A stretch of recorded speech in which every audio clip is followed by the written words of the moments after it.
It looks like a postcard from the Pacific. Everyone looked like the quintessential California surfer. The Beach Boys. The Smith family, a living portrait of all things sand, surf, and Southern California sunshine. They see each other and it's an instant chemistry. Instantly in love. I think so. From the time he met wife Lisa to the birth of 3 handsome, athletic sons. All had become the center of Gavin's universe. I've watched them grow up and almost to exhaustion, like tirelessly, effortlessly. Every night he came home would just constantly devote his time to the kids.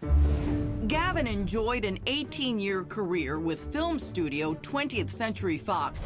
But this larger-than-life figure, 6'7" to be exact, had been making impressive strides dating all the way back to college. When UCLA said, "How'd you like to play for us?" He was excited. We grew up with UCLA basketball. We'd watch it constantly. It was a dream come true for him.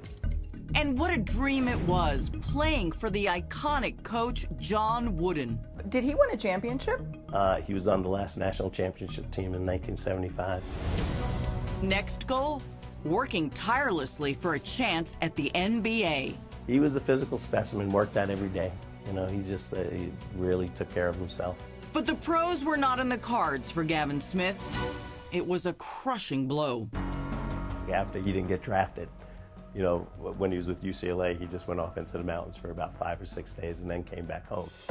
With the brooding over, Gavin was ready for his next move. He becomes a caddy at a high society golf club and finds his new career path, but not as a golfer. He met a lot of people there and a lot of movie moguls.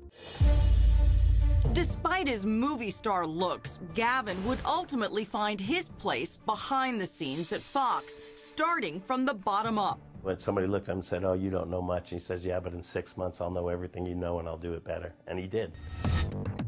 Gavin worked his way up the ladder to become an affable, smart film distributor, loved by all. He was an honest, caring person. Give the shirt off of his back.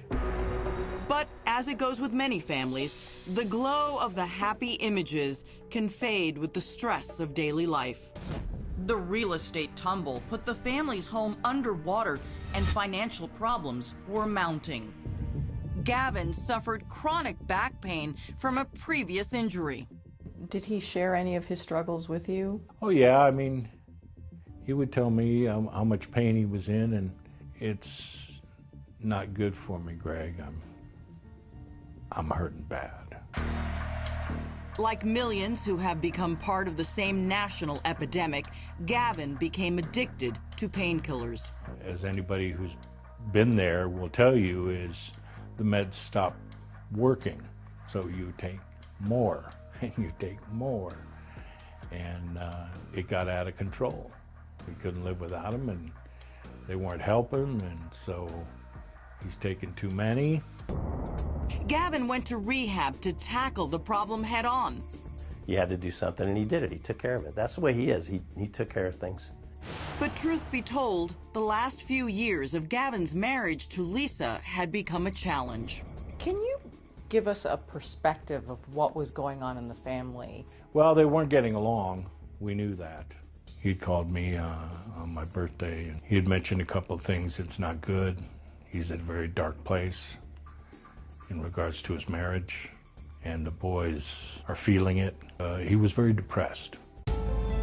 And there was another dark, damaging shadow cast over the Smith family. It came in the form of an exotic young beauty named Chandrika Creech.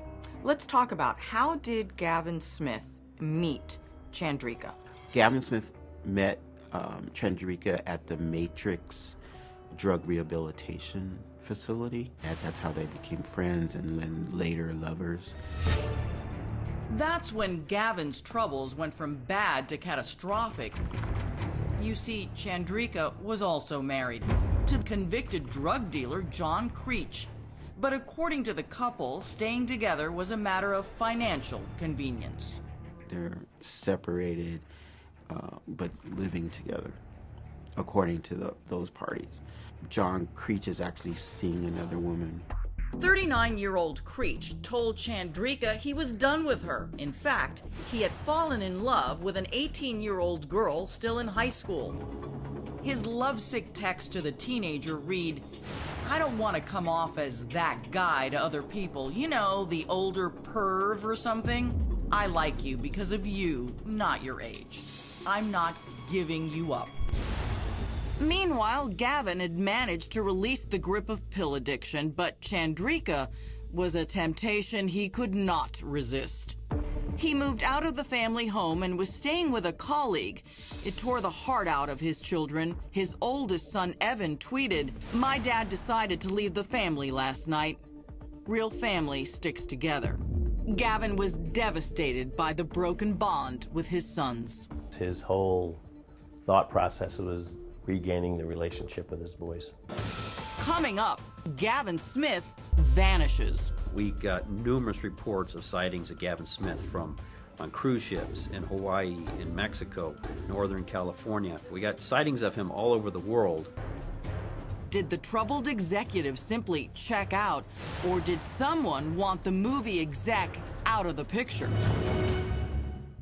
When he finds out, he gets very upset and begins sending threatening emails to Gavin Smith saying, you know, I know what you're doing.